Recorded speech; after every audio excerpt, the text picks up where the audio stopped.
Безбедноста и здравието при работа е едно од основните права на работниците. Тоа е утврдено со меѓународни конвенции, закони како и со уставот на земјава. Компаниите имаат етичка и правна одговорност да обезбедат нивните работници, работниците на изведувачите или кое било друго лице да бидат безбедни во секое време. А за да се оствари сето ова, неопходно е техничката опрема да биде исправна согласно Законот за техничка инспекција. На оваа тема разговарам со Бобан Кипријановски, специјалист по безбедно инженерство, и Драге Јовановски, дипломиран машински инженер, вработени во компанијата Екоконтрол. Добро вечер, благодарам што одвоивте време за гостувањето во емисијата Став. Најпрви појаснување за граѓаните. Што всушност представува инспекциско тело? Па, можеме да кажеме дека инспекциско тело тоа всушност е акредитирано независно правно лице, кое е нормално акредитирано од нашиот институт за акредитација, односно Институт за акредитација на Република Северна Македонија, и фактички инспекцијското тело има добиено сертификат за акредитација на одреден опсег на техничка опрема која, мислам, ние ја испитуваме, односно инспектираме. Да. Кои се всушност вашите работни обврски? Па нашите работни обврски е нормално, самото име те кажува инспекциско тело, значи техничка инспекција, односно технички прегледи на техничката опрема која е опфатена во опсегот што го имаме акредитирано од Институт за акредитација. И поточно кажано, тоа е високоризична опрема која не е опфатена со Закон за безбедност и здравје при работа. Поточно, например, лифтовите, дигалките, крановите, мобилни дигалки, кранови, вилјушкарите, рударската техничка опрема, било за подземна или надземна експлоатација, и друга техничка опрема која е офатена во подзаконските акти на Законот за техничка инспекција.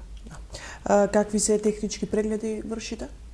Па, технички прегледи според правилниците се дефинирани точно. Значи, законски се знае, значи тоа може да биде прв технички преглед за ставање во употреба на опремата, може да биде вореден технички преглед, периодичен технички преглед, и нормално најголем акцент се дава на периодиката на испитување на техничката опрема, односно на периодичните технички прегледи, бидејќи тоа е и суштина на законодавецот да се обезбеди еден континуитет на безбедност на опремата која се употребува било во индустријата, било во нашите приватни куќи, згради и така натаму. Да.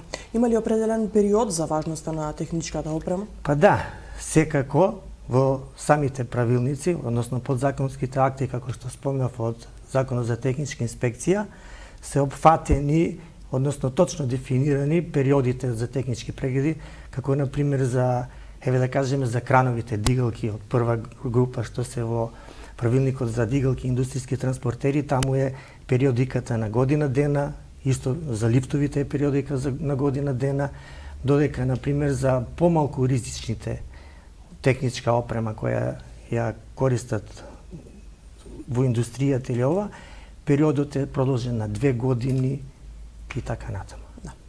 Кој се всушност може да го ангажира инспекцијското тело? Па инспекцијското тело како што е наше може да го ангажираат сите собственици, физички лица на техничката опрема што ја поседуваат, и значи за да се направи односот на Законот за техничка инспекција и Законот за БЗР. Значи всушност сите собственици кои што имаат и располагаат со нивна техничка опрема која што е офатена со овие закони у делот на Министерството за економија. Да. До сега што покажува искуството, зашто најмногу ве ангажираат?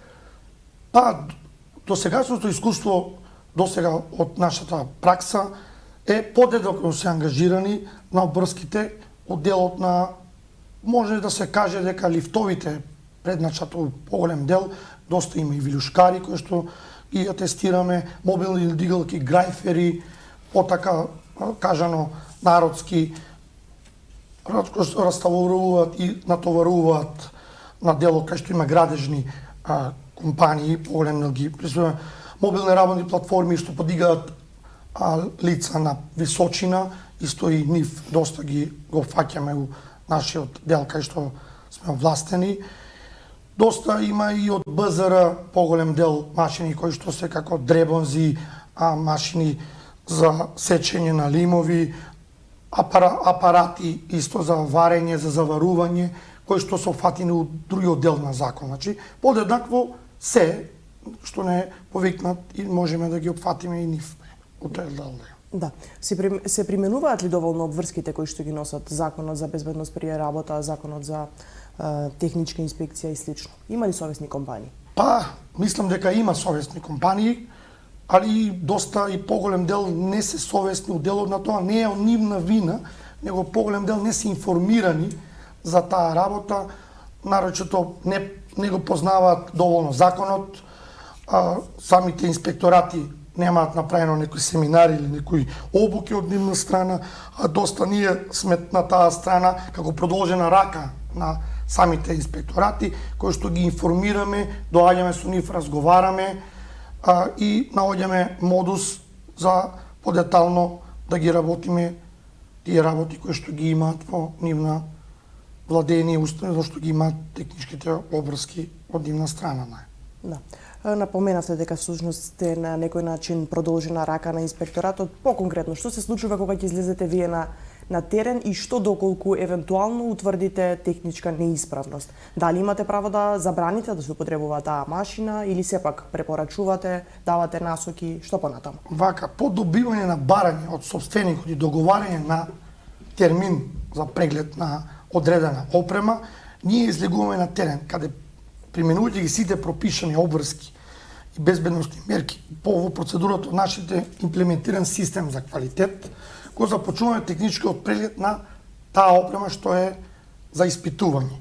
При тоа вршиме испитување на функционалноста, проверка на безбедностните уреди и мерења на одредени показатели кои треба да дадат одговор за безбедноста на самата и на истата што е на предмет на испитување. Ако се утврди некоја техничка неисправност која е од суштествена безбедностна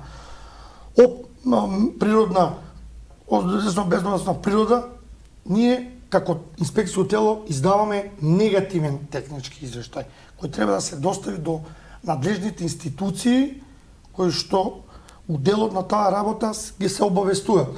Но додека при испитувањето се дојдеме до заклучок дека не се некои си параметри од несуштествени безбедностни неисправности, сопственикот не мора да исклучи опремата, техничката опрема од употреба, него тогаш издаваме позитивен технички извештај во кој се напишани сите недостатоци на самата опрема што се испитува, нормално со даден некој рок од 10, 20, 30 дена што не е пропишано у Законот за техничка инспекција. Која е всушност разликата помеѓу контролата која што ја вршите вие и инспекторатот? Вака, Државниот инспекторат го спроведува Законот за техничката инспекција, односно ги контролира собствениците, дали ги спроведува законските обврски, ја ажурира документацијата испратена од нив за техничка прегледана опрема, води казнена политика околу спроведување на обврските и ја контролира стручноста, компетентноста на самите инспекции тела како што сме ние. Всушност, инспекцијското тело е, што спомнав и пред малку, е продолжена рака на Државниот инспекторат, кој ги спроведува директните инспекции на опремата. Што сакам да кажам, значи, државните институции ги контролираат тоа што ние ќе го спроведеме на терен и потоа ние немаме право да забраниме, а тоа го имаат право самите државни инспектори. Нито да казнуваме. Ние да казнуваме. Нешто колега тако сака, нешто да спомне. Говорете, колега, само продолжете. Напоменавте и дека вршите технички прегледи на лифтовите. Каков е интересот кај управителите на зградите? Ве ангажираат ли тие? Која е всушност нивната обврска во вакви случаи? Вака, точно е дека вршиме исто за лифтови. Интересот кај самите управители, можам да кажам, на градот Куманово, па и пошироко, пошто ние не сме само во Куманово, него и низ цела Македонија, е ист како и кај другите собственици или нормални компании, по поглед на споменатата совесност. Значи, сакам да кажам дека треба информираност од страна на нашите инспекции тела од Државниот инспекторат, пошто лифтовите се стварно дека се доста безбедни у начин на ова, али едноставно треба да имаат валиден технички извештај за да бидат исправни пред законот. Едноставно управителите ја спроведуваат таа постапка со вклучувањето на нас како инспекција тела, а крајниот резултат го добиваат станарите што живеат од таа зграда. Значи, да, стварно дека не ангажира за таа проблематика, и во Куманово и во целата Македонија.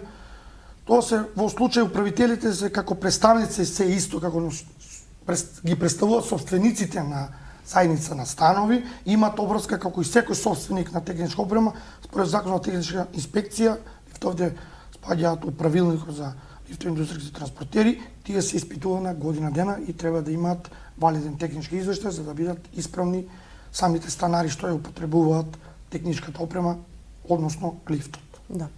За жал Куманово помни еден немил настан кога сме кај лифтовите. Се промени ли нешто по овој настан, конкретно во нашиот град, во поглед на безбедноста токму на лифтовите и колку за жал ваквите немили настани не потикнуваат на сето тоа да размислиме? Вака, да, точно е дека помниме еден немил настан. Еве и да дадам еден апел да се надеваме и залагаме тоа да биде последен настан од ваков немил настан што се случи во Куманово пред некој одреден период од неколку години. Мораме да напоменеме дека статистички во светот лифтовите спаѓаат во група кај што се безбедни превозни средства. Секако озбилноста кон безбедноста на лифтовите е на повисоко ниво во секој случај, но никогаш не треба да престанеме да го подигаме безбедносно ниво на повеќе од тоа што сме досега и нормално да ги намалиме можностите и ризиците да не се случуваат вакви настани како што се случи кај нас, на жалост. Да. Компанијата Екоконтрол постои веќе 2 години. Каде може да ве најдат сите заинтересирани? Вака, сите заинтересирани може да најдат на страницата во ИРСМ и страница на ДИТИ. Тоа се скратинки од страната, каде што може да ги видат нашите компетенции и овластување доделени од Министерството за економија за што сме ние овластени, а поточно физички може да не најдат во делот на ние се наоѓаме, имаме канцеларија на Октомврска револуција, зграда 60, локал 2, поточно Карчи градска пекара од на Октомврска или до Банана Кит гладилница. Тоа е, таму сме од 8 до 16 часот, од понеделник до петок, а имам и телефони, у секое време сме доступни 24 часа, на ден може да не побараат за било која консултација, било која информација или совет од оваа работа што ја кажаме денеска. За сите оние заинтересирани, колку чини ангажманот на инспекцијското тело? Па вака, ние покрај тоа што сме инспекцијско тело, воедно сме и лиценцирана фирма за безбедност и здравје при работа, што значи работиме според два закони, две области на некој начин, значи ја опфаќаме техничката, целокупната техничка опрема која постои и се користи во индустријата и во домаќинствата на некој начин. Значи, според Законот за безбедност и здравје при работа, од Министерството за труд и социјална политика, веќе има донесено правилници каде се точно дефинирани цената на чинење на одредени услуги кои ние ги вршиме. Додека што се однесува до инспекцијските тела, односно Законот за техничка инспекција, кој е нормално од Министерство за економија, тука веќе нема одредени, мислам, ценовници, бидејќи оставено е да ги дефинира условите, да ги дефинира, односно цените тржишната економија. Можеме да кажеме дека постојат повеќе инспекцијски тела во Република Македонија, од кои повеќето се во Скопје. Ние во Куманово имаме инспекцијско тело, што можеме да се пофалиме, и уште едно инспекцијско тело во Неготино има. Можем да додадам и ова дека инспекцијското тело, мислам, не е лично наша кумановска фирма, него ние сме ангажирани од Екоконтрол до Елструмица, поголема, поширока компанија која има повеќе инспекцијски тела, има исто лиценцирани фирми за безбедност и здравје при работа, дури имаат и лабораторија во Прилеп за вода и животна средина. Ви благодарам на одвоеното време. Се надевам дека одговоривме на дел од прашањата кои што ги интересираат нашите граѓани и дека сето ова ќе придонесе кон поголема безбедност на работниците, токму она што е најклучно. Благодарам и на вас. Ви благодариме. Почитувани, тоа беше се за вечерва. Останете на програмата на Телевизија Плюс.